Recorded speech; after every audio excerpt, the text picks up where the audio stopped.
খাবারের self life বা আয়ু বাড়াতে অর্থাৎ দীর্ঘ সময় ধরে সেই খাবার ব্যবহার করা যায় তার জন্য প্রিজারভেটিভ দেওয়া হয়। কিন্তু সম্প্রতি ফ্রান্সে হওয়া এক গবেষণায় দেখা গেছে খাবারে ব্যবহার করা সাধারণ প্রিজারভেটিভ যা মূলত প্যাকেটজাত খাবার ও আল্ট্রা প্রসেসড খাবারে ব্যবহার করা হয় তা বাড়িয়ে তুলছে হার্ট অ্যাটাক, স্ট্রোক ও উচ্চ রক্তচাপের ঝুঁকি।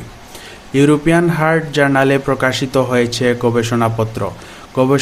গবেষকেরা 1,12,000 মানুষের উপর গবেষণা চালিয়েছেন। গবেষণায় দেখা গেছে খাবারে প্রিজারভেটিভ ব্যবহারের ফলে 29% উচ্চ রক্তচাপের সমস্যা বাড়ছে, 16% হার্ট অ্যাটাকের ঝুঁকি বাড়ছে। সাইট্রিক অ্যাসিড বা অ্যাসকর্বিক অ্যাসিডের মতো প্রাকৃতিক প্রিজারভেটিভ ও প্রচুর পরিমাণের আল্ট্রা প্রসেসড খাবারের সঙ্গে খেলে 22% উচ্চ রক্তচাপের সমস্যা দেখা যায়। প্রসেস করা মাছ, মাংস, কেক, পেস্ট্রি, বিস্কুট, পাউরুটি, cookies, sauce, health drinks, ready to eat খাবারে ব্যবহার করা হয়।